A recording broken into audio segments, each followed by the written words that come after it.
Hi అండి అందరికీ. మరి నా వీడియోస్ చూస్తూ నాకు ఎంతగానో సపోర్ట్ చేస్తున్నటువంటి ప్రతి ఒక్కరికి కూడా పేరు పేరున ఆల్ ది బెస్ట్ చెప్తున్నాను. మన వీడియోస్ చూస్తున్న వారిలో ఎస్జిటి వల్లే ఎక్కువగా ఉన్నారని నేను ఎక్స్పెక్ట్ చేస్తున్నాను. ఎవరు ఎక్కువగా ఉన్నారు, నా వీడియో వాళ్ళకి యూజ్ఫుల్ అవుతుందా లేదా అనేది మాత్రం నాకు ఎక్కువగా కామెంట్స్ అయితే రావట్లేదు. ఎవరికి ఎలా యూజ్ అవుతుంది ఏంటనేది నాకు తెలియట్లేదు. కానీ కామెంట్స్ వచ్చినా రాకపోయినా నేను అందించాల్సిన సపోర్ట్ అనేది అందిస్తున్నానా లేదా అనేది నా యొక్క ఎయిమ్ అనమాట. అక్కడ ప్రతి ఒక్కరికి కూడా ఆల్ ది బెస్ట్ చెప్తున్నాను. మీరు అనుకున్నట్లుగానే మీరు కోరుకున్న బిట్లు రావాలని, మీరు మంచిగా అక్కడ అటెంప్ట్ చేయాలని నేను కోరుకుంటున్నాను. ఫస్ట్ బిట్ చూసుకున్నట్లయితే కంప్యూటర్ మెమరీ యొక్క అతి చిన్న ప్రమాణం ఏమిటి? అతి చిన్న ప్రమాణం కంప్యూటర్ మెమరీది బిట్ అనమాట. అతి చిన్నది అయితే బిట్టు. 8 బిట్లు కనుక కలిస్తే బైట్ అవుతుంది. కిలో బైట్ అంటే 1024 బైట్లు కలిసాయి అనుకోండి. ఈ 1024 బైట్స్ అయితే కిలో బైటు. 1024 కిలో బైట్స్ కలిస్తే మెగాబైటు. 1024 మెగాబైట్లు కలిస్తే గిగాబైటు. ఇట్లా వస్తుంది. ఒక బైట్ అంటే ఎన్ని బిట్లకు సమానం ఇప్పుడే చెప్పుకున్నాం. 8 బిట్ల సముదాయాన్నే బైట్ అని పిలుస్తాం. 1024 కిలో బైట్లు అనేవి దేనికి సమానం చూడండి. 1024 బైట్స్ కలిసాయి అనుకోండి. 1024 బైట్స్ కలిస్తే కిలో బైట్ వస్తుంది. 1024 కిలో బైట్స్ కలిస్తే మెగాబైట్ వస్తుంది. 1024 మెగాబైట్లు కలిస్తే గిగాబైట్ వస్తుంది. ఓకేనండి, ఈ విధంగా ఉంటుందన్నమాట. నెక్స్ట్ వన్, క్రింది వాణిలో కంప్యూటర్ యొక్క ముఖ్య లక్షణం కానిది ఏమిటి? కంప్యూటర్ యొక్క ముఖ్య లక్షణాలు వచ్చేసరికి వేగం ఉంటుంది, ఖచ్చితత్వం ఉంటుంది, నిల్వ సామర్థ్యం ఉంటుంది, విశ్వసనీయత ఉంటుంది. అదేవిధంగా బహుళ రంగ ప్రయోజనం అనేటటువంటిది ఉంటుంది. ఇవన్నీ కూడా వీటి యొక్క నిల్వ సామర్థ్యం ఉంటుంది. ఈ వినియోగ సౌలభ్యం కూడా ఉంటుంది. ఇవన్నీ కూడా వీటి యొక్క కంప్యూటర్ యొక్క లక్షణాలు. ఈ సొంత ఆలోచన శక్తి అనేది కాదు. ఒక గిగాబైట్ అనేది గిగాబైట్ సమానమైనటువంటి విలువ ఏంటి అంటే ఎన్ని బైట్స్కి సమానం ఒక గిగాబైట్ అనేది ఎన్ని బైట్స్కి సమానం? ద రైట్ ఆన్సర్ ఈజ్ 1024 మెగాబైట్స్కి సమానం. కంప్యూటర్ ఎన్నిసార్లు ఉపయోగించినా ఒకే రకమైన ఖచ్చితమైన ఫలితాలను ఇవ్వడాన్ని ఏమంటారు? కంప్యూటర్ ఎన్నిసార్లు ఉపయోగించినా ఒకే రకమైన ఖచ్చితమైన ఫలితాలు ఇవ్వడాన్ని ఏమంటారు? దానినే విశ్వసనీయత అంటారు. విశ్వసనీయత. కంప్యూటర్లో మొత్తం ఎన్ని విభాగాలు లేదా వ్యవస్థలు ఉంటాయి? కంప్యూటర్లో ఎన్ని విభాగాలు లేదా వ్యవస్థలు ఉంటాయి? ఇన్పుట్ విభాగం 3 విభాగాలు ఉంటాయి. ఇన్పుట్ విభాగం, సిపియు విభాగం, అవుట్పుట్ విభాగం అని ఉంటుంది. ఈ సిపియులో 3 రకాలు ఉంటాయి. మెమరీ యూనిట్, కంట్రోల్ యూనిట్, అలాగే ALU arithmetic and logical unit. ఈ 3 కూడా ఉంటాయి ఇందులో. సిపియు అనేది ఉంటుంది, ఇన్పుట్ యూనిట్ ఉంటుంది, అవుట్పుట్ యూనిట్ కూడా ఉంటుంది. సో 3 యూనిట్లు విభాగాలు అనేవి ఉంటాయి. కంట్రోల్ విభాగం మరియు అర్థమెటిక్ లాజికల్ విభాగం అనేవి క్రింది వాటిలో దేనిలో భాగాలు? చెప్పాను కదా, సిపియులో కంట్రోల్ యూనిట్ అనేది ఒకటి ఉంటుంది, మెమరీ యూనిట్ ఉంటుంది, అలాగే ఏఎల్యు ఉంటుంది. CU control unit, MU memory unit, ALU arithmetic and logical unit. So ఇవి సిపియులో భాగాలుగా ఉంటాయి. కొంచెం ఇంగ్లీష్ పరిజ్ఞానం ఉన్నవారు కూడా ఎలాంటి ప్రత్యేక శిక్షణ లేకుండా కంప్యూటర్ వాడుకోగలగడాన్ని ఏమంటారు? కొంచెం ఇంగ్లీష్ పరిజ్ఞానం ఉన్నవారు కూడా ఎలాంటి ప్రత్యేక శిక్షణ లేకుండా కంప్యూటర్ని వాడుకోగలగడాన్ని వినియోగ సౌలభ్యం అంటారు. క్రింది వాటిలో ఇన్పుట్ పరికరం కానిది ఏమిటి? ఇన్పుట్ పరికరం కానిది ఏంటి? ఇన్పుట్ పరికరాలు ఏంటంటే కీబోర్డు, అంటే కంప్యూటర్కు సమాచారం ఇవ్వడానికి పనికొచ్చేటటువంటివి అన్నమాట. Keyboard, scanner, barcode reader, microphone, అవన్నీ కూడా ఇన్పుట్ సాధనాలు అవుతాయి. ఈ ప్రింటర్ అనేటటువంటిది కాదు. ప్రింటర్ అనేది ఏంటి? అవుట్పుట్, మనకు అటు నుండి ఏదైనా సమాచారాన్ని ఇవ్వడానికి పనికొచ్చేది. ఈ స్కానర్ ఉపయోగపడుతుంది ఇన్పుట్ సాధనంగా, బార్కోడ్ రీడర్ ఉపయోగపడుతుంది, మైక్రోఫోన్ ఉపయోగపడుతుంది, అలాగే కీబోర్డు కూడా ఇన్పుట్ సాధనమే, గుర్తుపెట్టుకోండి. తార్కిక పనులు మరియు అంకగణిత ప్రక్రియలను, లాజికల్ అండ్ మ్యాథ్ ఆపరేషన్స్ చేయడానికి సిపియులోని ఏ విభాగం ఉపయోగపడుతుంది? అర్థమెటిక్ అండ్ లాజికల్ యూనిట్ అనేది ఉపయోగపడుతుంది. కొన్ని ఫైళ్ళ యొక్క సముదాయాన్ని ఏమని పిలుస్తారు? కొన్ని ఫైల్స్ యొక్క సముదాయాన్ని ఏమని పిలుస్తారు? కొన్ని ఫైల్స్ యొక్క సముదాయాన్ని మరి ఫోల్డర్ లేదా డైరెక్టరీ అని పిలుస్తారు. ఫోల్డర్ లేదా డైరెక్టరీ. బ్యాంకు చెక్కులపై ఉండే సంకేతాలను చదవడానికి ఉపయోగించే ఇన్పుట్ పరికరం ఏంటి? బ్యాంకు చెక్కులు ఉంటాయి కదా, ఆ చెక్కులపైన ఉండే సంకేతాలను ఉపయోగించి చదవడానికి ఉపయోగించేటటువంటి ఇన్పుట్ పరికరాన్ని ఏమంటారు? దీన్నే MICR అంటారు. మ్యాగ్నెటిక్ ఇంక్ క్యారెక్టర్ రీడర్ అని అంటారనమాట. ఇది సాధారణంగా బ్యాంకు చెక్కులపై ఉండే ప్రత్యేక గుర్తులను చదవడానికి ఉపయోగించేటటువంటి ఇన్పుట్ సాధనం. ఫైళ్ళు మరియు ఫోల్డర్లను నిల్వ చేయుటకు ఉపయోగపడే హార్డ్ డిస్క్, పెన్ డ్రైవ్ అంటే DVD CDలు ఉంటాయి కదా, వీటిని ఫోల్డర్లను లేదా ఫైల్స్ను నిల్వ చేయడానికి ఉపయోగించేవి. వీటిని ఏమంటారంటే వీటిని మొదలైన వాటిని డిస్క్లు అంటారనమాట. డిస్క్.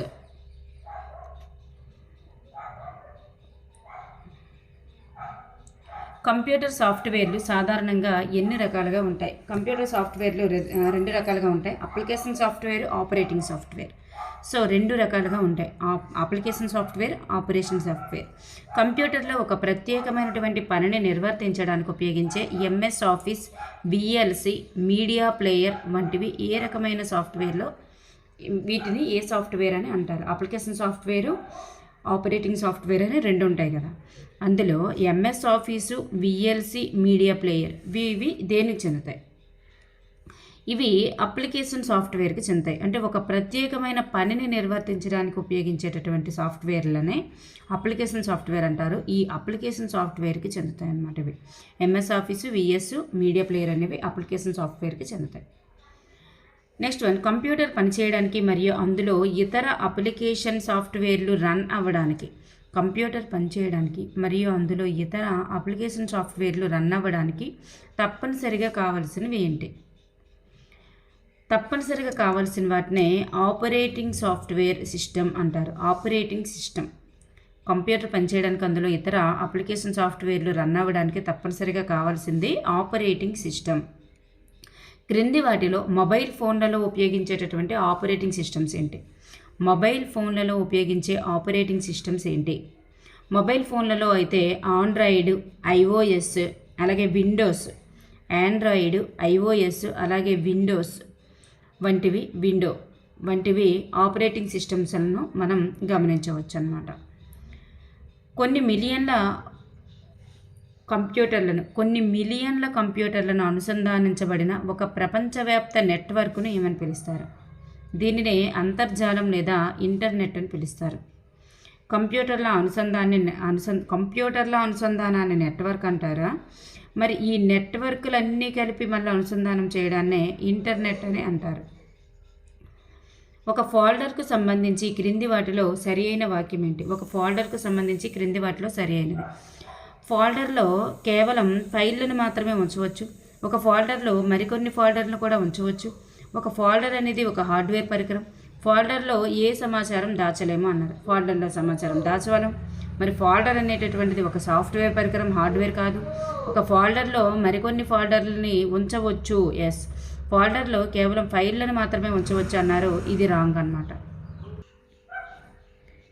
ఇక్కడ ఫోల్డర్లో కేవలం ఫైల్స్ని మాత్రమే కాకుండా మరి కొన్ని ఫోల్డర్స్ని కూడా ఉంచవచ్చు కాబట్టి ఇది సరికాదు. సో ఆప్షన్ 2 మాత్రమే సరి అయినది. మొబైల్ ఫోన్లలో మనం ఉపయోగించేటటువంటి MX ప్లేయర్ మరియు క్యాండీ క్రష్ అనేవి ఏ రకానికి చెందినవి? MX ప్లేయరు, క్యాండీ క్రష్ అనేవి ఏ రకానికి చెందినవి? ఇవి అప్లికేషన్ సాఫ్ట్వేర్స్ అన్నమాట. ఇవి అప్లికేషన్ సాఫ్ట్వేర్ కిందకి వస్తాయి. కంప్యూటర్ల యొక్క అనుసంధానాన్ని ఏమని పిలుస్తారు? కంప్యూటర్ల యొక్క అనుసంధానాన్ని నెట్వర్క్ అని పిలుస్తాం. మిలియన్ల కొద్దీ నెట్వర్క్ల యొక్క అనుసంధానాన్ని ఇంటర్నెట్ అంటారు. కంప్యూటర్ల అనుసంధానాన్ని నెట్వర్క్ అనే పిలుస్తారు. ఈ నెట్వర్క్లన్నీ మళ్ళీ అనుసంధానించబడితే అది ఇంటర్నెట్ అవుతుంది. నెట్వర్క్ల అనుసంధానం ఇంటర్నెట్ అవుతుంది. క్రింది వానిలో ఫైల్స్, ఫోల్డర్లను నిల్వ చేయడానికి ఉపయోగపడే ఉదాహరణ కానిది ఏది? ఉపయోగపడేటటువంటి డిస్క్కు ఉదాహరణ కానిది ఏదంటే ఇక్కడ హార్డ్వేర్ కూడా హార్డ్ డిస్క్ అవుతుంది. మరి పెన్ డ్రైవ్ కూడా డిస్క్కి చెందుతుంది. మెమరీ కార్డు కూడా డిస్క్కి చెందుతుంది. మరి ఎంఎస్ ఆఫీస్ అనేటటువంటిది డిస్క్కి చెందదనమాట. మరి డిస్క్ అంటే ఏంటంటే hard disk, pen drive, memory card అనేది ఇక్కడ రైట్ ఆన్సర్ అవుతుంది. నెక్స్ట్ వన్, క్రింది వానిలో కంప్యూటర్లో ఉపయోగించేటటువంటి ఆపరేటింగ్ సిస్టమ్స్కు ఉదాహరణ ఏమిటి? కంప్యూటర్లో ఉపయోగించేటటువంటి ఆపరేటింగ్ సిస్టమ్స్కి ఉదాహరణ విండో, లినక్స్ అలాగే డాస్, ఎంఏఎస్. ఇవి మనకి కంప్యూటర్లో ఉపయోగించేటటువంటి ఆపరేటింగ్ సిస్టమ్స్కి ఉదాహరణ. విండోస్, అలాగే లినక్స్, అలాగే డాస్, ఎంఏసి. ఇవి ఆండ్రాయిడ్ మరియు ఐఓఎస్ అనేటటువంటివి మొబైల్లో వాడేటటువంటి ఆపరేటింగ్ సిస్టమ్స్ అన్నమాట. మరి ఇవి మొబైల్లో ఉపయోగించేటటువంటి ఆపరేటింగ్ సిస్టమ్స్ గుర్తుపెట్టుకోండి. నెక్స్ట్ వన్, డబ్ల్యూడబ్ల్యూని విస్తరించగా వచ్చేటటువంటి సరి అయిన రూపం ఏంటి? డబ్ల్యూడబ్ల్యూని విస్తరించగా వచ్చేటటువంటిది వరల్డ్ వైడ్ వెబ్ అన్నమాట. దీన్ని సింపుల్గా వెబ్ అని కూడా అంటారు. వెబ్ పేజీలను చూడడానికి క్రింది వాటిలో ఏది తప్పనిసరిగా అవసరమవుతుంది? వెబ్ పేజీలను చూడాలంటే బ్రౌజర్ అనేటటువంటిది అవసరం. ఉదాహరణ Microsoft internet explorer, Google chrome ఇట్లాంటి బ్రౌజర్ అనేటటువంటిది వెబ్ పేజీలను చూడడానికి అవసరం అవుతుంది అన్నమాట. ఓపెన్ చేసి చూడాలంటే మైక్రోసాఫ్ట్కి సంబంధించిన ఇంటర్నెట్ ఎక్స్ప్లోరర్, గూగుల్ క్రోమ్ వంటివి వెబ్ బ్రౌజర్లు అవసరమవుతాయి. ప్రపంచంలోని కోట్లాది నెట్వర్క్లను కలుపుతూ ఏర్పడిన భారీ స్థాయి నెట్వర్క్ల యొక్క నెట్వర్క్ని ఏమంటారు? చెప్పాను కదా, అన్ని ఇంటర్నెట్లను కలుపుతూ ఉండేటటువంటిది దాన్నే ఇంటర్నెట్ అంటారు. అంటే నెట్వర్క్లను అన్ని నెట్వర్క్లను కలిపేటటువంటిది. కొన్ని కంప్యూటర్ల సముదాయం నెట్వర్క్ అయితే మరి కొన్ని నెట్వర్క్ల సముదాయం, ఆ నెట్వర్క్లన్నింటినీ కలిపేది ఇంటర్నెట్ అవుతుంది. మరి కంప్యూటర్ మనకు అందించేటటువంటి పోస్టల్ సర్వీస్ వంటిది ఏంటి? మరి పోస్టల్ సర్వీస్ వంటిది ఏంటి అంటే ఈమెయిల్. మరి ఈమెయిల్ యొక్క పూర్తి రూపం ఏంటి? ఈమెయిల్ యొక్క పూర్తి రూపం ఎలక్ట్రానిక్ మెయిల్. ఈమెయిల్ యొక్క పూర్తి రూపం ఎలక్ట్రానిక్ మెయిల్. దీని ద్వారా ఇది ఇంటర్నెట్ సహాయంతో సందేశాలు పంపడానికి ఉపయోగపడుతుంది. క్రింది వానిలో ఈమెయిల్ సర్వీస్ అందించేటటువంటి సంస్థలకు ఉదాహరణ ఏమిటి? ఈమెయిల్ సర్వీసెస్ అందించేటటువంటి సంస్థలకు ఉదాహరణ జీమెయిల్, అలాగే రెడిఫ్ మెయిల్, హాట్ మెయిల్, అలాగే యాహూ మెయిల్. చూడండి, Gmail, Rediff mail, hot mail, Yahoo mail ఇవన్నీ కూడా ఈమెయిల్ సర్వీసెస్ అందించేటట్టుకి ఉదాహరణలు. కొత్తగా ఈమెయిల్ అకౌంట్ ఏర్పాటు చేసుకోవడానికి క్రింది వానిలో దేనిని నొక్కాలి?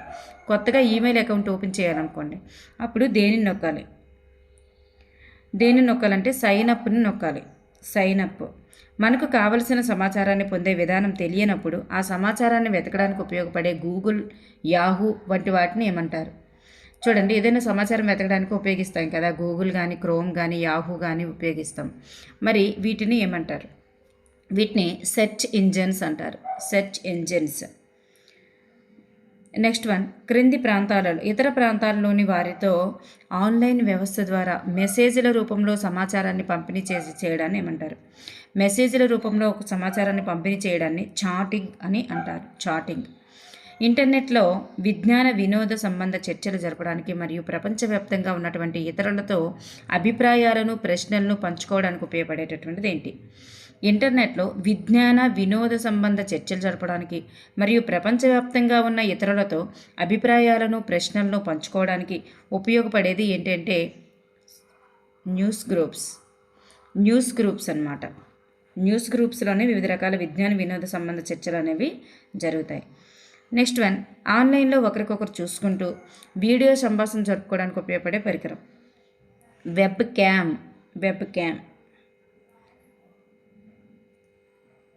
వెబ్ క్యామ్ సౌకర్యంతో చేయవచ్చు అన్నమాట. ఉదాహరణకు స్కైప్ కానీ ఇట్లాంటివన్నీ కూడా ద్వారా వీడియో చాటింగ్ కూడా చేయవచ్చు. ఇంటి నుండే నచ్చిన వస్తువులను కొనుగోలు చేసేటటువంటి ఆన్లైన్ షాపింగ్ సౌకర్యాన్ని ఏమంటారు? ఈ-కామర్స్ అని అంటారు. ఈ-కామర్స్. వివిధ ఆఫీస్ కార్యకలాపాలు సులభంగా నిర్వహించడానికి మైక్రోసాఫ్ట్ కంపెనీ రూపొందించినటువంటి సాఫ్ట్వేర్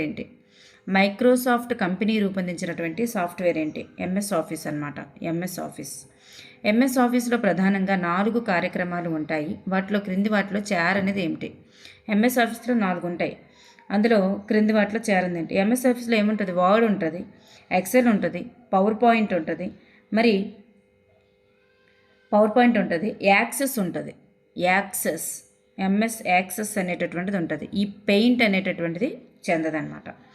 ప్రశ్నపత్రాల తయారీ, లేఖలు, రిపోర్టులు మరియు పట్టికలను అందంగా ఆకర్షణీయంగా తయారు చేయడానికి దేన్ని ఉపయోగిస్తారు? అందంగా ఆకర్షణీయంగా ఇట్లాంటి ప్రశ్నపత్రాల తయారీ కానీ, లేఖలు కానీ, రిపోర్టులు కానీ, పట్టికలు కానీ అందంగా ఆకర్షణీయంగా తయారు చేయడానికి ఉపయోగించేది ఎంఎస్ వర్డ్. వర్డ్ ప్రొసీజర్ అనమాట. ఎంఎస్ వర్డ్ ఇంటర్ఫేస్లో file, edit, view, insert, format, మొదలైన కమాండ్స్ అన్నీ కూడా క్రింది వాటిలో దేనిలో ఉంటాయి? ఇటువంటి కమాండ్స్ అన్నీ కూడా మెనూ బార్లో ఉంటాయి అన్నమాట. ఎంఎస్ వర్డ్లో కొత్త ఖాళీ డాక్యుమెంట్ను సృష్టించడానికి మొదట ఏ బార్లోని న్యూపై క్లిక్ చేయాలి? ఎంఎస్ వర్డ్లో కొత్త ఖాళీ డాక్యుమెంట్ను సృష్టించాలంటే మొదట ఏ బార్లోని న్యూ పైన క్లిక్ చేయాలి. న్యూ అనేటటువంటిది ఎక్కడ ఉంటుంది? అది ఫైల్ బార్లో ఉంటుందన్నమాట. న్యూ అనేటటువంటిది కొత్త డాక్యుమెంట్ని సృష్టించాలంటే మొదట ఫైల్ జాబితాలోనికి వెళ్ళాలి కదా, ఆ ఫైల్ జాబితాలోనికి వెళ్ళాలి. మరి అక్కడ న్యూ పైన క్లిక్ చేయాలి. ఈ ఫైల్ బార్ అనేటటువంటిది ఈ ఫైల్ బార్ని ఎంచుకుంటాం. దీని తర్వాత ఏంటన్నమాట, బ్లాంక్ డాక్యుమెంట్ని ఎంచుకొని దాని నుంచి మనం కొత్తది చేయడానికి అవుతుంది. టైప్ చేసినటువంటి టెక్స్ట్ని మార్చేటటువంటి విధానాన్ని ఏమంటారు? ఒక టెక్స్ట్ అనేది టైప్ చేసామనుకోండి, ఆ డాక్యుమెంట్లో టైప్ చేసిన సమాచారాన్ని లేదా టెక్స్ట్ను మార్చే క్రమాన్ని ఏమంటారంటే మార్చడాన్ని ఎడిటింగ్ చేయడం అంటారు. ఎడిటింగ్. ఒక పదం ప్రారంభంలో కర్సర్ను ఉంచినప్పుడు ఆ పదంలోని అక్షరాన్ని చేర్పడానికి, ఒక పదం ఉంది యాంట్ ఇట్లా ఉందనుకోండి, ఈ పదం ప్రారంభంలో ఇలా కర్సర్ ఉంచినప్పుడు ఆ పదంలోని అక్షరాన్ని చేర్పడానికి కీబోర్డ్లోని ఏ కీని ఉపయోగిస్తారు?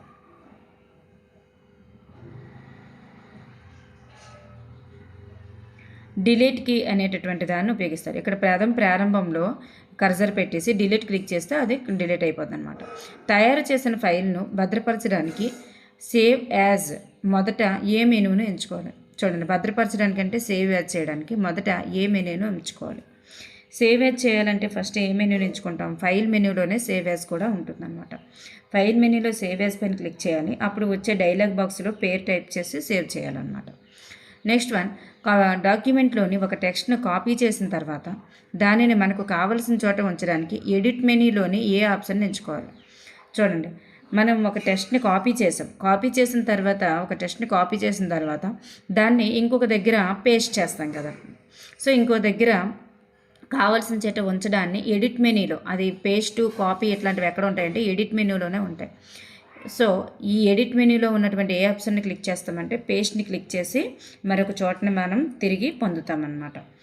పేజీ మార్జిన్లో పేపర్ పరిమాణం వంటి అంశాలను మార్చడానికి ఫైల్ మెనూలోని ఏ ఆప్షన్ క్లిక్ చేయాలి? పేజీ మార్జిన్లో పేపర్ సైజ్ అనేది వంటి అంశాలను మార్చాలంటే ఫైల్ మెనూలోని ఏ ఆప్షన్ను క్లిక్ చేయాలి? ఫైల్ మెనూలో ఏ ఆప్షన్ని క్లిక్ చేయాలంటే పేజ్ సెటప్ అనేటటువంటి ఆప్షన్ని క్లిక్ చేయాలి. పేజ్ సెటప్ అనేది ఫైల్ మెనూలో ఉంటుంది, గుర్తుపెట్టుకోండి. తయారు చేసిన డాక్యుమెంట్ను కాగితంపై ముద్రించాలంటే ఏ మెనూను ఉపయోగిస్తారు? మరి ప్రింట్ తీయడానికి కోసం దేన్ని ఉపయోగిస్తారు? అది ప్రింట్ ఆప్షన్ కూడా ఫైల్ మెనూలోనే ఉంటుంది. పైనే ఉంటుంది. మరి పనిచేస్తున్న డాక్యుమెంట్ను పూర్తిగా మూసివేయడానికి ఇప్పుడు ఒక వర్క్ చేస్తున్నాం, ఇదే ఉంది ఈ డాక్యుమెంట్, దీన్ని మూసివేయాలి. అప్పుడు క్రింది వాటిలో ఏ క్రమాన్ని అనుసరిస్తాము? ఫస్ట్ ఫైల్ని క్లోజ్ లేదా ఎగ్జిట్ అనేటటువంటి దాని నుంచి మనం దాన్ని మూసివేయడం అవుతుందన్నమాట. ఇక్కడ ఫైల్లో పైన ఇంటూ అనేటటువంటిది ఉంటుంది, దానిపైన క్లిక్ చేసినా ఎగ్జిట్ అవుతుంది. డాక్యుమెంట్లో టెక్స్ట్ కనిపించే పద్ధతి లేదా టెక్స్ట్ శైలిని మార్చడాన్ని ఏమంటారు? టెక్స్ట్ కనిపించే పద్ధతి లేదా టెక్స్ట్ యొక్క శైలిని మార్చడాన్ని ఏమంటారు? ఫార్మేటింగ్ అంటారు. డాక్యుమెంట్లో అక్షరాలు కనిపించే విధానాన్ని లేదా వాటి యొక్క శైలి మార్చడాన్ని టెక్స్ట్ ఫార్మేటింగ్ అని అంటారనమాట. అక్షరాల పరిమాణం, స్టైలు మరియు రంగు మార్చడానికి ఏ మెనూ లేని ఫాంట్ను క్లిక్ చేయాలి? పరిమాణం కానీ, స్టైల్ కానీ, రంగు కానీ ఇవన్నీ మార్చాలంటే మరి ఏ మెనూలో ఉన్నటువంటి ఫాంట్ అనే ఆప్షన్ ఎంచుకోవాలి. అంటే ఫాంట్ అనే ఆప్షన్ ఏ మెనూలో ఉంటుంది? ఫార్మేట్ మెనూలో ఉంటుంది. ఫాంట్ అనేటటువంటి ఆప్షన్ ఫార్మేట్ మెనూలో ఉంటుంది. జాబితాను అంటే లిస్ట్ని రూపొందించడానికి బుల్లెట్ లేదా నెంబర్ శైలులను ఎంచుకోవడానికి ఏ మెనూలోని బుల్లెట్స్ లేదా నెంబరింగ్ పైన క్లిక్ చేయాలి? జాబితాను రూపొందించడానికి, బుల్లెట్స్ లేదా నెంబర్ శైలులను ఎంచుకోవడానికి, మరి బుల్లెట్స్ లేదా నెంబరింగ్ అనేటటువంటిది ఏ మెనూలో ఉంటుంది? అవి ఫార్మేట్ మెనూలోనే ఉంటాయన్నమాట. పారాగ్రాఫ్ను ఫార్మేట్ చేయడంలో భాగంగా టెక్స్ట్ను పేజీకి ఎడమ లేదా కుడి లేదా మధ్యలోకి సర్దుబాటు చేయడానికి వేటిని క్లిక్ చేయాలి? లెఫ్ట్, రైట్, సెంటర్, జస్టిఫై అనేటటువంటి వాటిని క్లిక్ చేయాలన్నమాట. Left, right, centre, justify.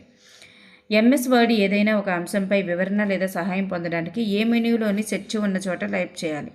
MS వర్డ్లో ఏదైనా ఒక అంశం వివరణ లేదా సహాయం పొందాలనుకోండి, అప్పుడు ఏ మెనూలోని సెర్చ్ ఉన్న చోట టైప్ చేయాలి? హెల్ప్ మెనూలో సెర్చ్ ఉన్న చోట టైప్ చేసి మరి అక్కడ సహాయం పొందడానికి అవకాశం ఉంటుంది. విద్యార్థుల మార్కుల జాబితాను మొత్తం మార్కులు, సగటు, ర్యాంకులు మరియు గణిత పట్టికలను సులభంగా లెక్కించడానికి దేన్ని ఉపయోగిస్తారు? చూడండి, విద్యార్థుల మార్కుల జాబితా కానీ, మొత్తం మార్కులు కానీ, సగటు, ర్యాంకులు ఇట్లాంటివన్నీ పట్టికలను లెక్కించడానికి దేన్ని ఉపయోగిస్తారు? ఎక్సెల్ అనేటటువంటి దాన్ని ఉపయోగిస్తారు. ఎంఎస్ ఎక్సెల్లో నిలువుగా ఉండేటటువంటి సెల్స్ సమూహాన్ని ఏమంటారు? ఎంఎస్ ఎక్సెల్లో నిలువుగా ఉండేటటువంటి సెల్స్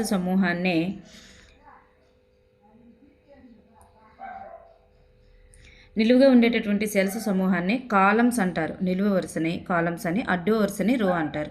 మరి ఈ కాలము రో యొక్క సమూహాన్ని ఏమంటారంటే, ఈ కాలంకి రోకి ఉండేటటువంటి సమూహం. కాలమ్స్ అంటే చూడండి, రోస్ అనేటటువంటివి అడ్డంగా ఉండేవి రో, మరి నిడువుగా ఉండేటటువంటివి కాలమ్స్. ఈ రోసు కాలమ్స్ యొక్క కోడలి ప్రాంతం ఉంటుంది కదా, దీన్నే సెల్స్ అని అంటారనమాట. నెక్స్ట్ వన్, ఎక్సెల్లో సెల్ అడ్రస్ను ఏ విధంగా సూచిస్తారు? ఎక్సెల్లో సెల్ యొక్క అడ్రస్ను ఏ విధంగా సూచిస్తారు? సెల్ యొక్క అడ్రస్ని ఏ విధంగా సూచిస్తారంటే నిలువు వరుస అక్షరాలతో మరియు అడ్డు వరుస సంఖ్యలతోనూ సూచిస్తారు. నిలువు వరుసను అక్షరాలతోనూ, అడ్డు వరుసను సంఖ్యలతోనూ సూచించడం జరుగుతుంది. ఎక్సెల్ ప్రారంభించేటప్పుడు సాధారణంగా డిఫాల్ట్గా అందులో ఎన్ని వర్క్ షీట్లు ఉంటాయి? ఎక్సెల్ను ప్రారంభించేటప్పుడు డిఫాల్ట్గా అందులో ఎన్ని 3 వర్క్ షీట్లు అనేవి ఉంటాయన్నమాట. షీట్ 1, షీట్ 2, షీట్ 3 అని చెప్పేసి 3 వర్క్ షీట్లు అనేటటువంటివి ఉంటాయి. ఎక్సెల్ను ప్రారంభించడానికి సరి అయిన క్రమం ఏంటి? ఎక్సెల్ను ప్రారంభించాలంటే ఫస్ట్ సరి అయినటువంటి క్రమం, స్టార్ట్ బటన్ క్లిక్ చేస్తాము, అందులో ఆల్ ప్రోగ్రామ్స్ వస్తుంది, తర్వాత ఎంఎస్ ఆఫీస్ ఎంచుకుంటాము, తర్వాత ఎంఎస్ ఎక్సెల్ 2007 అనేటటువంటి దాన్ని ఎంచుకోవడం జరుగుతుంది. All programs, MS office, MS Excel 2007.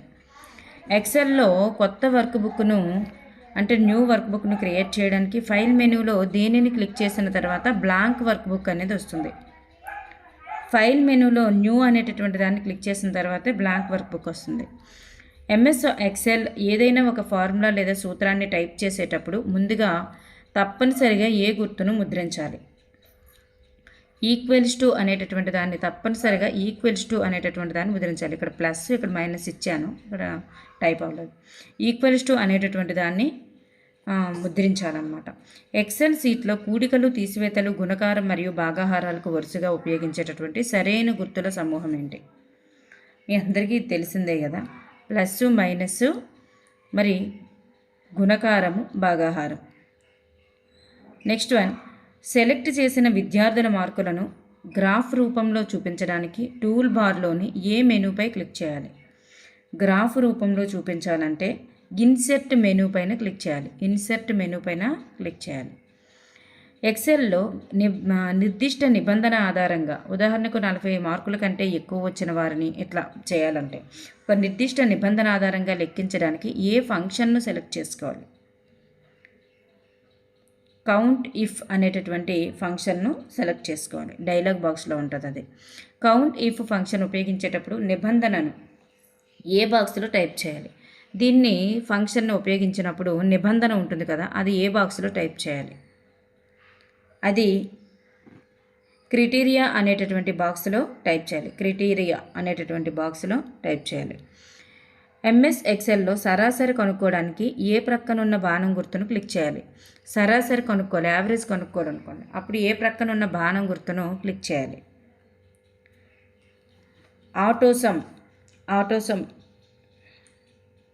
ఆటోసమ్ ప్రక్కన ఉన్నటువంటి బాణం గుర్తుని క్లిక్ చేసి తర్వాత బాక్స్లో యావరేజ్ లేదా మోర్ ఫంక్షన్స్లో మనకు కావాల్సిన గణిత ప్రక్రియను ఎంచుకోవాలన్నమాట. ఆటోసమ్ అనేటటువంటి దానిపైన క్లిక్ చేయాలి. ఎక్సెల్ సీట్లో కొత్త రో లేదా కాలంను ఇన్సర్ట్ చేయడానికి మొదట మౌస్ పాయింట్ని ఎక్కడ ఉంచాలి? ఎక్సెల్ షీట్లో కొత్త రో కానీ కాలం కానీ ఇన్సర్ట్ చేయాలంటే మొదట మౌస్ పాయింటర్ను ఎక్కడ ఉంచాలి? రో లేదా కాలం యొక్క హెడ్డింగ్ వద్ద ఉంచాలి. రో లేదా కాలం యొక్క హెడ్డింగ్ వద్ద. ఏదైనా ఒక టెక్స్ట్ను అందంగా ఆకర్షణీయంగా చూపుతూ అతి తక్కువ సమయంలో అర్థవంతంగా చూపడానికి ఉపయోగపడే కంప్యూటర్ సాఫ్ట్వేర్ ఏంటి? ఎంఎస్ పవర్ పాయింట్ అనమాట. MS PowerPoint. PowerPoint ప్రజెంటేషన్ను ఎక్కువ మందికి ఒకేసారి చూపించాలంటే దేని సహాయం తీసుకోవచ్చు? ప్రొజెక్టర్ సహాయం తీసుకోవచ్చు. పవర్ పాయింట్ ప్రజెంటేషన్ ఎక్కువ మందికి ఒకేసారి చూపించాలంటే ప్రొజెక్టర్ సహాయం తీసుకోవచ్చు. పవర్ పాయింట్ ప్రజెంటేషన్ను వీక్షకులకు ఏ రూపంలో ముద్రించి అందించవచ్చు? హ్యాండ్అవుట్ రూపంలో ప్రింట్ చేసి అందించవచ్చు అన్నమాట. పవర్ పాయింట్ను కంప్యూటర్లో ప్రారంభించడానికి సరైన క్రమం ఏంటి? పవర్ పాయింట్ని ప్రారంభించాలంటే సరైన క్రమం స్టార్ట్, తర్వాత ఆల్ ప్రోగ్రామ్స్, తర్వాత ఎంఎస్ ఆఫీసు, తర్వాత MS power point. Next one, power పాయింట్లో కొత్త ప్రెజెంటేషన్ సృష్టించడానికి ఫైల్ మెనూలో ఏ ఆప్షన్ ఎంచుకోవాలి? కొత్త ప్రెజెంటేషన్ సృష్టించాలంటే ఫైల్ మెనూలో ఏ ఆప్షన్ ఎంచుకోవాలి? న్యూ అనే ఆప్షన్ ఎంచుకోవాలి, కొత్తది కాబట్టి. ఎంఎస్ పవర్ పాయింట్లో కొత్తగా వచ్చేటటువంటి ఖాళీ సింగిల్ స్లైడ్ కోసం ఉండే వివిధ రకాల అమరికలను ఏమంటారు? అంటే టైటిల్ స్లైడ్, టెక్స్ట్ లేఅవుట్ ఇట్లాంటివి ఉంటాయి కదా, వాటిని ఏమంటారు? స్లైడ్ లేఅవుట్స్ అంటారు. స్లైడ్ లేఅవుట్స్ అని అంటారు. స్లైడ్లో హెడ్డింగ్ లేదా శీర్షికను టైప్ చేయడానికి క్రింది వానిలో ఏ ప్రదేశంలో క్లిక్ చేయాలి? స్లైడ్లో హెడ్డింగ్ లేదా శీర్షికను టైప్ చేయాలనుకోండి, హెడ్డింగ్ అని శీర్షికను టైప్ చేయాలనుకోండి, అప్పుడు ఏ ప్రదేశంలో క్లిక్ చేయాలి? క్లిక్ టు యాడ్ టైటిల్ దగ్గర క్లిక్ చేయాలి. ప్రెజెంటేషన్లో ఒక స్లైడ్ తర్వాత మరొక స్లైడ్ను చేర్చడం కోసం, అంటే ఇన్సర్ట్ చేయడానికి క్రింది వాటిలో ఏ క్రమాన్ని అనుసరించాలి? ఇన్సర్ట్ మెనూలోనికి వెళ్ళాలి, పై క్లిక్ చేసి న్యూ స్లైడ్ పైన క్లిక్ చేస్తూ ఉండాలన్నమాట యాడ్ చేయాలంటే.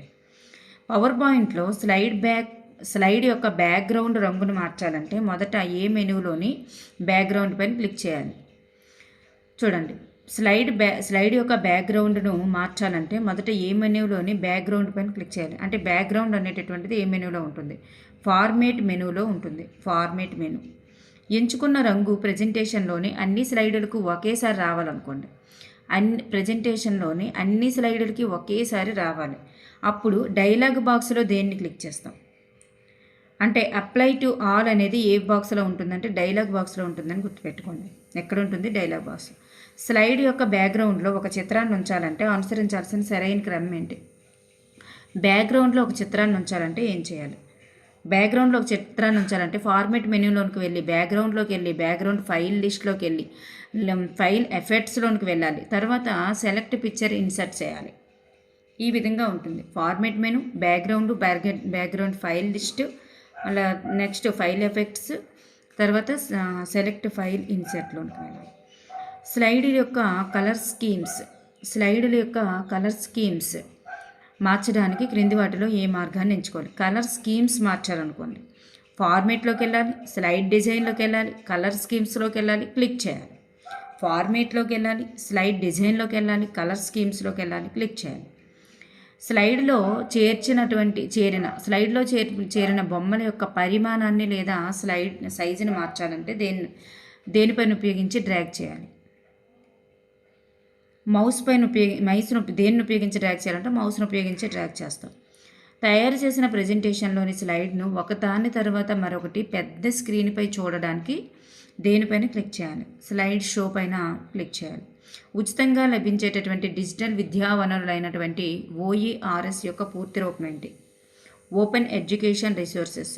ప్రపంచవ్యాప్తంగా ఉచిత విజ్ఞాన సర్వస్వంగా ప్రసిద్ధి చెందిన ఏ వెబ్సైటు 2001లో ప్రారంభమవడంతో OERSలు ప్రారంభమయ్యాయి?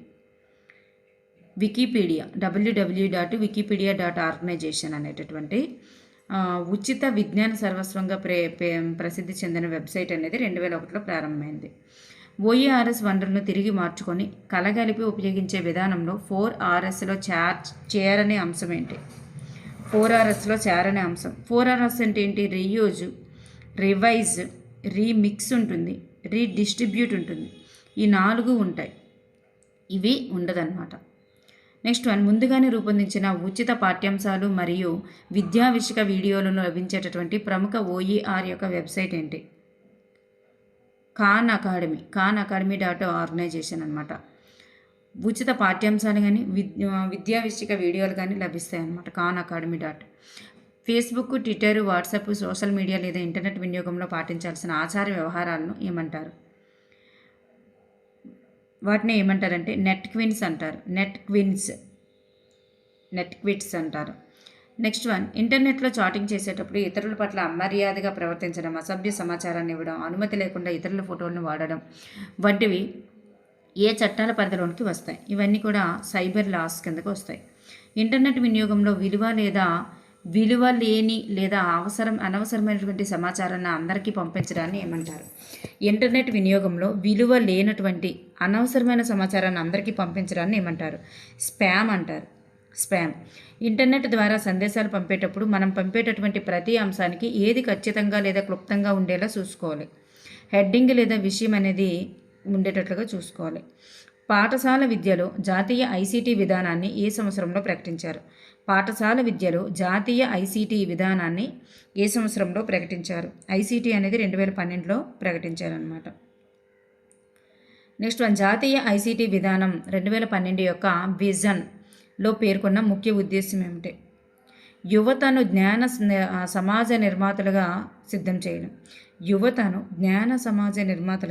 చేయడం దాని యొక్క ఉద్దేశం. ICT విధానం యొక్క ప్రధాన అంశాల ప్రకారం ICT సాధనాలను అందరికీ ఏ విధంగా అందుబాటులోనికి తేవాలి? ఉచితంగా మరియు సమానంగా అందుబాటులోనికి తేవాలి. ఆంధ్రప్రదేశ్ రాష్ట్ర ప్రభుత్వం ICT విధానం యొక్క ముఖ్య ఉద్దేశాలలో ఒకటైనటువంటి ఉత్తమ పాలనను ఇంగ్లీష్లో ఏమంటారు? Good governance. ICT రాష్ట్ర ప్రభుత్వ విధానం ప్రకారం IT మరియు ఎలక్ట్రానిక్స్ సహాయంతో వేటిని అభివృద్ధిపరిచి ఉద్యోగాలు కల్పించాలి. వీటి సహాయంతో వేటిని అభివృద్ధి పరచాలనుకుంటున్నారంటే విద్య మరియు వ్యవసాయం. పాఠశాల విద్యా విధానాల ప్రకారం ప్రతి ఇంటిలో కనీసం ఎంతమందిని ఇల్లిటరేట్గా చేయడం ఒక లక్ష్యం. ప్రతి ఇంటిలో కూడా ఎంతమందిని అంటే ఇద్దరిని ఇల్లిటరేట్గా చేయడం ఒక లక్ష్యం. కంప్యూటర్ ఆధారిత అభ్యసనానికి దోహదం చేసే పథకాలు క్రింది వాటిలో ఏమిటి? CAL, ICT schools, క్లాస్, ఇవి పథకాలు అన్నమాట, ముఖ్యమైనటువంటి పథకాలు. కృత్రిమ తరగతి గది వాతావరణాన్ని కల్పించి అభ్యసనకు దోహదపడే ICT సాధనాన్ని ఏమంటారు? కృత్రిమ తరగతి గది వాతావరణాన్ని కల్పించి అభ్యసనకు దోహదపడే ICT సాధనాన్ని ఏమంటారు? దాన్నే సిమ్యులేషన్స్ లేదా వర్చువల్ క్లాసెస్ అంటారు. పాఠశాలల్లో ప్రత్యక్ష పరోక్ష పద్ధతిలో పాఠాలు బోధించడానికి వీలుగా ఇంటర్నెట్ లేదా శాటిలైట్ ద్వారా అనుసంధానించబడినటువంటి సదుపాయం ఏంటి? ప్రత్యక్ష పద్ధతిలో పాఠాలు బోధించడానికి ఇంటర్నెట్ లేదా శాటిలైట్ సహాయంతో అనుసంధానించబడిన సదుపాయం ఏంటంటే ఎడ్యుసాట్ టెర్మినల్, DTH సౌకర్యం కల్పించడం ద్వారా మన టీవీ, దూరదర్శన్ వంటి ఛానల్ ద్వారా ప్రత్యక్ష పరోక్ష పాఠాలు వినగలుగుతున్నాం. పాఠశాలల్లో టీవీ, రేడియో కార్యక్రమాలను పిల్లలు చూపించే ముందు దేన్ని అనుసరించి వాటిని సద్వినియోగం చేసుకోవాలి? అంటే కాల నిర్ణయ పట్టిక, టైం టేబుల్ అనుసరించి సద్వినియోగం చేసుకోవాలి. అంటే నిత్యం అవే వేసుకొని ఉండకూడదు. ఇంటర్నెట్లో విద్యార్థులకు అభ్యసన అనుభవాలు అందించేటటువంటి విధానాన్ని ఏమంటారు? ఈ-లెర్నింగ్ విధానం అంటారు. ఇంటర్నెట్లో అనుసంధానమై అందరికీ ఆన్లైన్ క్లాస్ రూమ్ ద్వారా జరిపే బోధన పద్ధతిని ఏమంటారు? దాన్నే వర్చువల్ క్లాస్ రూమ్ అంటారు. అందరికీ ఒకేసారి చెప్తే వర్చువల్ క్లాస్ రూమ్ అంటారు. సాధారణ వెబ్ బోర్డు స్థానంలో ఉండి టచ్ కంట్రోల్ కలిగి ఉండి నేరుగా టచ్ చేస్తూ కంప్యూటర్ను నియంత్రించే సౌకర్యం ఉన్న బోర్డులను ఏమంటారు? ఈ బోర్డుల్ని స్మార్ట్ బోర్డులు లేదా LCD బోర్డులు అంటారు. విద్యా క్రీడలను ప్రధానంగా ఎన్ని రకాలుగా విభజించడం జరిగింది? విద్యా క్రీడలు, ఎడ్యుకేషనల్ గేమ్స్ ఉంటాయి కదా, వీటిని ఎన్ని రకాలుగా విభజించారు? 3 రకాలుగా విభజించారు. విద్యా క్రీడలు మరి విరామ క్రీడలు, విద్యా వినోద క్రీడలు 3 రకాలుగా విభజించారు. విద్యా క్రీడల ద్వారా విద్యార్థులకు వినోదంతో పాటు ఏవి అందుతాయంటే ఆసక్తి, విజ్ఞానం, సవాళ్లతో కూడినటువంటి ప్రతిసారి ప్రోత్సాహకాలు అందుతాయి. వినోదాన్ని ఇస్తూనే వాతావరణము, శీతోష్ణ స్థితి, భూగోళం, కంప్యూటర్ వంటి అంశాలపై అవగాహన పెంచేటటువంటి గేమ్స్ని ఏమంటారు? విద్యా విరామ క్రీడలని అంటారు. క్రింది వాటిలో విద్యా విరామ క్రీడలకు ఉదాహరణ ఏమిటి? విద్యా విరామ క్రీడలకి ఉదాహరణ ఏజ్ ఆఫ్ ఎంపైర్స్, అలాగే the Vice City. Age of Empires, the Vice City అనేవి విద్యా విరామ క్రీడలకి ఉదాహరణలు. ఎంఎస్ వర్డ్లో హెడ్డింగ్ ఫాంట్ సైజ్ పెంచడానికి, ఎంఎస్ వర్డ్లో హెడ్డింగ్ యొక్క ఫాంట్ సైజ్ పెంచడానికి క్రింది వాటిలో మొదటి దశ ఏమిటి? ఫాంట్ సైజ్ మార్చాలనుకున్నప్పుడు టెక్స్ట్ అనేటటువంటి దాన్ని ముందుగా సెలెక్ట్ చేసుకోవాలి. నెక్స్ట్ వన్, వర్డ్లో సెలెక్ట్ చేసినటువంటి టెక్స్ట్ యొక్క ఫాంట్ సైజ్ మార్చే సరైన క్రమం ఏంటి?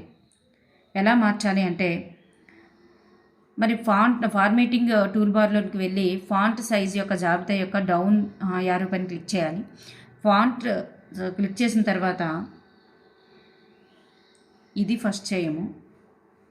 దీనికంటే ముందు మనకి ఏంటంటే ఫాంట్ సైజ్ మార్చాలనుకున్నప్పుడు ముందు టెక్స్ట్ సెలెక్ట్ చేసుకుంటాం కదా. టెక్స్ట్ సెలెక్ట్ చేసుకుంటున్న తర్వాత ఫార్మేటింగ్ టూల్ బార్లోకి వెళ్ళి ఫాంట్ సైజ్ జాబితా యొక్క డౌన్ బార్ యారో పైన క్లిక్ చేసి జాబితాలోని ఫాంట్ సైజ్ అనేటటువంటిది క్లిక్ చేయడం జరుగుతుంది. నెక్స్ట్ వన్, సాధారణంగా ఒక సీడీ లేదా కాంపాక్ట్ డిస్క్ అంటాం దీన్ని, కాంపాక్ట్ డిస్క్. ఈ కాంపాక్ట్ డిస్క్ యొక్క సాధారణ నిల్వ సామర్థ్యం ఎంత ఉంటుంది? దీని యొక్క నిల్వ సామర్థ్యం 700 MB మాత్రమే ఉంటుంది అనమాట. కాబట్టి ఇది DVD కంటే తక్కువ సమాచారాన్ని దాచుకుంటుంది. మరి DVD ఎంత? DVD సామర్థ్యం ఎంతవరకు ఉంటుందంటే ఇది 4.7 GB వరకు ఉంటుంది. 4.7 GB వరకు ఉంటుంది. వీడియో ప్రొజెక్టర్ అని పిలువబడేటటువంటి 3D వీడియోలను చూపించడానికి ఉపయోగపడే ప్రొజెక్టర్ రకం ఏంటి? 3D వీడియోలను చూపించడానికి ఉపయోగపడేది డిజిటల్ ప్రొజెక్టర్. స్మార్ట్ బోర్డుల్లో మల్టీ టచ్ ప్రయోజనం కోసం ఉపయోగించేటటువంటి DVD సాంకేతిక పరిజ్ఞానం యొక్క పూర్తి రూపం ఏంటి? DVD యొక్క పూర్తి రూపం డిజిటల్ విజన్ టచ్. ఆడియోలను రికార్డ్ చేయడానికి, వినడానికి, ఎడిట్ చేయడానికి. ఆడియోలను రికార్డ్ చేయాలన్నా, వినడానికి, ఎడిట్ చేయడానికి, ట్రాక్ మిక్స్ చేయడానికి ఉపయోగపడేటటువంటి సోనీ క్రియేటివ్, వేవ్ ప్యాడ్ వీటిని ఏమంటారు? సోనీ క్రియేటివ్ అలాగే వేవ్ ప్యాడ్ వీటిని ఏమంటారు? ఆడియో సాఫ్ట్వేర్లని అంటారు. ఆడియో వీడియోలను రికార్డ్ చేయడానికి, చూడడానికి, మిక్స్ చేయడానికి ఉపయోగపడేటటువంటి window movie maker, VLC media player. వీటిని ఏమంటాం? వీటిని వీడియో సాఫ్ట్వేర్లు అంటారు. Windows Movie maker, VLC media player వీటిని వీడియో సాఫ్ట్వేర్ అని అంటారు. ఆడియో, వీడియో, యానిమేషన్ మరియు టెక్స్ట్స్ వంటి పరస్పర సంబంధ సమాచారాల యొక్క సమూహాన్ని ఏమంటారు? ఆడియో, వీడియో, యానిమేషన్ మరియు టెక్స్ట్స్ వంటి పరస్పర సమాచారాల సముదాయాన్ని ఏమంటారు? బహుళ మాధ్యమ సాఫ్ట్వేర్ అంటారు. ఆడియో, వీడియో, గ్రాఫిక్స్లను మనకు అవసరమైన విధంగా కంప్యూటర్ సహాయంతో మార్చుకోవడానికి తోడ్పడే వేవ్ ప్యాడ్, వీడియో ప్యాడ్, డ్రాపాడ్ వీటిని ఏమంటారు? ఎడిటింగ్ సాఫ్ట్వేర్లు అంటారు. ముందే ఉన్నటువంటి వాటిని మార్చడానికి ఉపయోగపడేవి ఎడిటింగ్ సాఫ్ట్వేర్లు. వెబ్ బ్రౌజర్లను ఉపయోగించడానికి తోడ్పడే క్లయింట్ సర్వర్ సాఫ్ట్వేర్ అప్లికేషన్ అయినటువంటి జావా, ఫ్లాష్ వెబ్ 2.0 వీటిని ఏమంటారు? వీటిని ఏమంటారంటే వెబ్ అప్లికేషన్ సాఫ్ట్వేర్స్. ఇంటర్నెట్ సదుపాయం కావాలంటే computer, telephone, browser software, internet service ప్రొవైడర్తో పాటు క్రింది వాటిలో ఏ పరికరం ఉండాలి? ఇంటర్నెట్ సదుపాయం కావాలంటే కంప్యూటర్ అవసరం, టెలిఫోన్ అలాగే బ్రౌజర్ సాఫ్ట్వేర్ అవసరం, ఇంటర్నెట్ సర్వీస్ ప్రొవైడర్తో పాటు ఇంకేంటి అవసరం? మోడెం అనేటటువంటిది కూడా అవసరమవుతుంది. అంటే ఇంటర్నెట్కి కనెక్షన్ సిగ్నల్ రావడానికి డిజిటల్ మరియు అనలాగ్ సిగ్నల్స్ను మార్పిడి చేసేటటువంటి మోడెం, టెలిఫోను అలాగే ఐఎస్పి వీటి యొక్క సదుపాయం కూడా అవసరం. కొద్ది తేడాలు కలిగినటువంటి నిశ్చల లేదా స్థిర చిత్రాలను ఒక వరుస క్రమంలో వేగంగా ప్రదర్శించడం లేదా చలన మార్పు భ్రమను కలిగించే ప్రక్రియను ఏమంటారు? దీనిని యానిమేషన్ సాఫ్ట్వేర్ అంటారు. యథార్థ ప్రక్రియ లేదా విధానం యొక్క క్రియను అనుకరించడాన్ని లేదా దానికి ప్రతిరూపంగా డిజిటల్ పద్ధతిలో సృష్టించడాన్ని ఏమంటారు? యథార్థ ప్రక్రియ లేదా విధానం యొక్క క్రియను అనుసరించడాన్ని లేదా దానికి ప్రతిరూపంగా డిజిటల్ పద్ధతిలో సృష్టించడాన్ని ఏమంటారు? సిమ్యులేషన్ సాఫ్ట్వేర్ అని అంటారు. వివిధ ప్రాంతాల్లో ఉన్నవారు ఇంటర్నెట్ పరికరాలు, వనరుల ద్వారా వృత్తిపరంగా కలిసి పనిచేయడం. వివిధ ప్రాంతాల్లో ఉన్నవారు ఇంటర్నెట్ పరికరాలు లేదా వనరుల ద్వారానే వృత్తిపరంగా కలిసి పనిచేయడాన్ని ఏమంటారు? టెలి కొలాబరేషన్ అంటారు. 2 లేదా ఎక్కువ ప్రదేశాల్లో ఉన్న ప్రజల మధ్య జరిగే పరస్పర చర్యాత్మక ఎలక్ట్రానిక్ భావ ప్రసారం. ఈ భావ ప్రసారాన్ని ఏమంటారంటే టెలికాన్ఫరెన్సింగ్ అంటారు.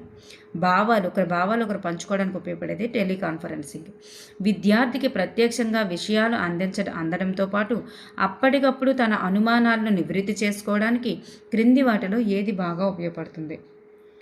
టెలికాన్ఫరెన్సింగ్ అనేది ఉపయోగపడుతుంది. భాషా పాఠ్యాంశాలలో ఐసీటీ సమైక్యం సమర్థవంతంగా జరగడానికి టేప్ రికార్డర్, సీడీ ప్లేయర్లతో పాటు క్రిందిది కూడా బాగా ఉపయోగపడుతుంది.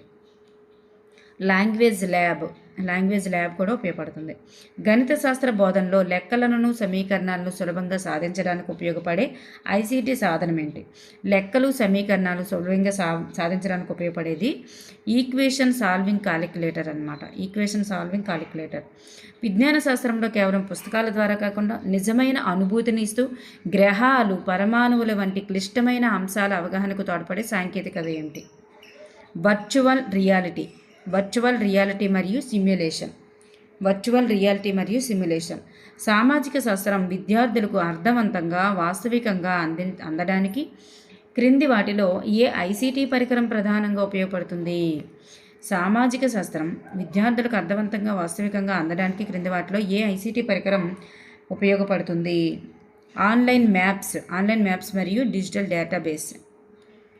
ఐసీటీ హార్డ్వేర్, సాఫ్ట్వేర్ వనరులతో పాటుగా ఉపయోగించేటటువంటి వికీలు, బ్లాగులు, పాడ్కాస్ట్లు, వెబ్ టూల్స్. చూడండి, వికీపీడియా అంటారు కదా, వికీలు, బ్లాగ్స్, పాడ్కాస్ట్లు, వెబ్ టూల్స్, వీటిని ఎలాంటి పద్ధతులు అంటారు? వీటిని ఏ పద్ధతులుగా చెప్తారు? ఇవన్నీ కూడా ప్రత్యామ్నాయ పద్ధతులు.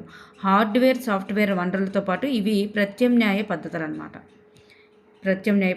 బాహ్య సహాయాన్ని క్రమంగా వదిలివేయడం ద్వారా విద్యార్థి ఒక సమస్యను స్వయంగా పరిష్కరించేలా తోడ్పడే బోధనా పద్ధతిని ఏమంటారు? స్కఫోల్డింగ్ అంటారు. క్రింది వారిలో స్కఫోల్డింగ్ సిద్ధాంతాన్ని ప్రతిపాదించిన మనోవిజ్ఞాన శాస్త్రవేత్త వైగాట్స్కీ. రెబెకా ఆక్స్ఫర్డ్ సూచించినటువంటి స్కఫోల్డింగ్ వ్యూహాలలో క్రింది వానిలో సరైన క్రమం ఏంటి? ఫస్ట్ విరామం ఉంటుంది, తర్వాత ప్రశ్నలు అడగడం, తర్వాత విరామం, తర్వాత పునఃసమీక్ష. ఫస్ట్ ఏం చేస్తారంటే రెబెకా ఆక్స్ఫర్డ్ సూచించినటువంటి వ్యూహాల ప్రకారం మొదట విరామం ఇస్తారు, తర్వాత ప్రశ్నలు అడగాలి, తర్వాత విరామం ఇస్తారు, తర్వాత పునఃసమీక్ష చేయాలన్నమాట. ఈ విధంగా ఉంటుంది. మరి ఐసీటీ సమీక్ష తరగతుల గదిలో విద్యార్థులకు ఎలాంటి ఆటంకం లేకుండా అభ్యాసం సాగడానికి తరగతి గది వాతావరణం ఎట్లా ఉండాలి? సురక్షితంగా ఉండాలి, అనుకూలమైనదిగా ఉండాలి, ఆహ్లాదకరంగా ఉండాలి. తరగతి గది గోడల మీద ఐసీటీ పరికరాలను ఉపయోగించుకునే విధానాన్ని తెలిపే పటాలను, చార్టులను, మ్యాపులను ఉంచడం వల్ల కలిగే ప్రయోజనం ఏంటి? చూడండి, ఐసీటీ పరికరాలను ఉపయోగించుకునేటటువంటి విధానాలు తెలిపే పటాలు కానీ, చార్టులు కానీ, మ్యాపులు కానీ ఉంటే మరి ఏం జరుగుతుంది అంటే అభ్యసనం అనేటటువంటిది సులభతరం అవుతుంది. ఆ గోడల మీద అట్లాంటివి ఉంచితే ఇంటర్నెట్ వినియోగంలో గల అన్ని న్యాయపరమైనటువంటి అంశాలను డీల్ చేసేటటువంటి విధానాన్ని ఏమంటారు? సైబర్ చట్టం అంటారు. డీల్ చేసేదాన్ని ఏమంటారంటే లీగల్ ఆస్పెక్ట్స్ని సైబర్ చట్టం అంటారు. క్రింది వాటిలో సైబర్ చట్టంలోని అంశాలలో చేరనిదేమిటి? సైబర్ చట్టాలలో మరి డేటా ప్రైవసీ ఉంటుంది, కాపీరైట్ ఉంటుంది, అలాగే క్రెడిట్ కార్డ్ క్రైమ్స్ కూడా ఉంటాయి. ఈ 3 కూడా దీంట్లో సైబర్ చట్టాల్లో ఉంటాయి. మరి పాఠశాల కాల నిర్ణయ పట్టిక అనేది ఉండదన్నమాట. మరి internet access, freedom of expressions, copyright, data privacy, cyber terrorism, online gambling మొదలైనవన్నీ కూడా సైబర్ చట్టం పరిధిలోనికి వస్తాయి. దాడి చేయడం, చెడగొట్టడం, అనధికారికంగా వినియోగించుకోవడం వంటి కంప్యూటర్లను, సమాచారాన్ని రక్షించుకోవడాన్ని ఏమంటారు? దీన్నే సైబర్ సెక్యూరిటీ అంటారు. సైబర్ రక్షణలోని అంశాలలో క్రింది వాటిలో సరైనది ఏమిటి? అప్లికేషన్ రక్షణ, ఇన్ఫర్మేషన్ రక్షణ, నెట్వర్క్ రక్షణ. ఈ 3 రకాల రక్షణస్ కూడా మరి సైబర్ రక్షణలో ప్రధానంగా ఉంటాయన్నమాట. డిజాస్టర్ రికవరీ మరియు ఎండ్ యూజర్ అనేటటువంటి ముఖ్యమైన అంశాలు ఉంటాయి సైబర్ రక్షణలో. అప్లికేషన్ రక్షణ, ఇన్ఫర్మేషన్ రక్షణ, నెట్వర్క్ రక్షణ, దీంతోపాటు డిజాస్టర్ రికవరీ, అలాగే ఎండ్ యూజర్ అనేటటువంటి 5 రకాల అంశాలు అనేవి ఉంటాయి. ఒక వ్యవస్థపై సైబర్ దాడి లేదా విపత్తు జరిగినప్పుడు తిరిగి సమాచారాన్ని పునరుద్ధరించుకునే ప్రక్రియను ఏమంటారు? డిజాస్టర్ రికవరీ అంటారు. డిజాస్టర్ రికవరీ కంప్యూటర్లోని ప్రోగ్రాంలు ఫైళ్లను పాడు చేయడానికి కావాలనే పంపించే హానికరమైన సాఫ్ట్వేర్ని ఏమంటారు? దీన్నే వైరస్ అంటారు. వైరస్ ఆన్లైన్ ద్వారా ఇతర కంప్యూటర్లలోని వ్యక్తిగత సమాచారంలోనికి చొరబడి దాన్ని దొంగిలించడాన్ని ఏమంటారు? దాన్ని ఏమంటారంటే హ్యాకింగ్ అంటారు. హ్యాక్ చేయడం అంటారు. అనుమతి లేకుండా ఇతరుల కంప్యూటర్లోనికి చొరబడి సమాచారం దొంగిలించడాన్ని హ్యాకింగ్ అంటారు. ఇంటర్నెట్లో ఉన్నటువంటి అనేక అంశాలకు చెందిన పుస్తకాలను సమాచారాన్ని తమ విధిగా ఉపయోగించుకునే దొంగతనాన్ని ఏమంటారు? దాన్ని గంధ చౌర్యం అంటారు. ప్లాగియరిజం అంటారు. వ్యక్తులు లేదా కంపెనీల యొక్క సాఫ్ట్వేర్లు, సినిమాలు, ఆడియోలను చట్టవిరుద్ధంగా డౌన్లోడ్ చేసుకోవడం లేదా దొంగతనం చేయడాన్ని ఏమంటారు? దాన్ని చట్టవిరుద్ధమైన డౌన్లోడ్లు లేదా సాఫ్ట్వేర్ దొంగతనం లేదా పైరసీ అంటారు. ఎలాంటి ఖరీదు లేకుండా ఇంటర్నెట్లో ఉచితంగా లభించే Skype, Adobe Reader, Firefox వంటి సాఫ్ట్వేర్లను ఏమని పిలుస్తారు? Skype, Adobe Reader, Firefox వీటిలను ఏమని పిలుస్తారు? వీటిని ఫ్రీవేర్ లేదా షేర్వేర్ సాఫ్ట్వేర్ అంటారు. ఫ్రీవేర్ సాఫ్ట్వేర్ లేదా షేర్వేర్ సాఫ్ట్వేర్ అంటారు. వీటిని అడ్వాన్స్డ్ వెర్షన్ల కోసం డబ్బులు చెల్లించి తీసుకోవాలన్నమాట. నెక్స్ట్ వన్, ఉపాధ్యాయులు విద్యార్థులు అభివృద్ధి పరిచినటువంటి కళాకృతులు లేదా పనులను ఒక క్రమ పద్ధతిలో నివేదికగా భద్రపరిచే ఫైళ్లను ఏమంటారు? పోర్ట్ఫోలియో అంటారు. విద్యార్థులు అభివృద్ధి పరిచిన కళాకృతులు కానీ లేదా పనులు కానీ ఒక క్రమ పద్ధతిలో నివేదికగా భద్రపరిచేటటువంటి ఆ ఫైళ్ళనే పోర్ట్ఫోలియో అంటారు. విద్యార్థులకు సంబంధించినవి. పోర్ట్ఫోలియోలోని అంశాలను ఆడియో, వీడియో, పీపీటీ లేదా స్కాన్ చేసిన పద్ధతుల్లో నెలల వారీగా నిల్వ చేయడానికి వీటిని ఉపయోగిస్తారు. ఐసీటీ వనరుల్ని ఉపయోగిస్తారనమాట. పోర్ట్ఫోలియో మదింపులో విద్యార్థులతో పాటు ఇంకా ఎవరిని భాగస్వాములు చేయడం ద్వారా బోధనా పద్ధతుల్లో ఉన్నటువంటి బలహీనతలు బయటపడతాయి. ఎవరిని భాగస్వామ్యులను చేయాలి? తల్లిదండ్రులను కూడా భాగస్వామ్యులను చేయాలి పోర్ట్ఫోలియో మదింపు చేసేటప్పుడు. విద్యార్థుల నిర్దేశిత ప్రతిస్పందనల నాణ్యతను మూల్యాంకనం చేయడానికి ఉపయోగించే స్కోరింగ్ గైడ్స్ని ఏమంటారు? ప్రతిస్పందన యొక్క నాణ్యతను మూల్యాంకనం చేయడానికి ఉపయోగించే స్కోరింగ్ గైడ్స్లను ఏమంటారు? రూబ్రిక్స్ అంటారు. రూబ్రిక్స్లో ఉండే ముఖ్యమైన అంశాలలో క్రింది వాటిలో సరైనది ఏమిటి? రూబ్రిక్స్లో ఏమంటాయి? విద్యార్థి ప్రతిస్పందనలపై నిర్ణయం తీసుకోవడానికి ఆధారంగా లక్షణాలు ఉంటాయి. మరి ఉదాహరణలు, ప్రతి అంశం అర్థాన్ని వివరించే నిర్వచనాలు, ఉదాహరణలు ఉంటాయి. ప్రతి అంశం స్థాయిని నిర్ధారించడానికి అవసరమైన స్కేల్స్ ఉంటాయి. సో అన్ని అంశాలు ఉంటాయి. గుడ్రిచ్ సూచించినటువంటి స్కోరింగ్ రూబ్రిక్ నిర్మాణంలో సోపానాల ప్రకారం మొదటి దశ ఏంటంటే విద్యార్థులకు వివిధ రూబ్రిక్స్ నమూనాలను చూపించడం అనేది మొదటి దశ. ఏదైనా సేకరించిన సమాచారాన్ని నియంత్రించే ప్రక్రియను ఏమంటారు? దత్తాంశ నిర్వహణ అంటారు. నియంత్రించే ప్రక్రియను లేదా నిక్షిప్తం చేసేటటువంటి కంప్యూటర్లో నిక్షిప్తం చేసే ప్రక్రియని దత్తాంశ నిర్వహణ అంటారు. పాఠశాల అంశాల దత్తాంశ నిర్వహణలో భాగంగా కంప్యూటర్లో నమోదు చేయవలసిన వివరాలతో పాటు క్రింది వాటిలో సరైనది ఏమిటి? ఇవన్నీ కూడా కంప్యూటర్లో నమోదు చేసేటటువంటివి అన్నమాట. మరి విద్యార్థుల వివరాలు మరియు హాజరు వివరాలు, పిల్లల మార్కులు, ప్రగతి నమోదు, మధ్యాహ్న భోజన పథకం వివరాలు, పిల్లలకు పాఠశాలకు మంజూరైనటువంటి నిధులు, మిగులు ఖర్చులు ఇవన్నీ కూడా మరి నమోదు చేయడం జరుగుతుంది. ఓకే అండి, థ్యాంక్ యూ ఫర్ ఎవరీవన్.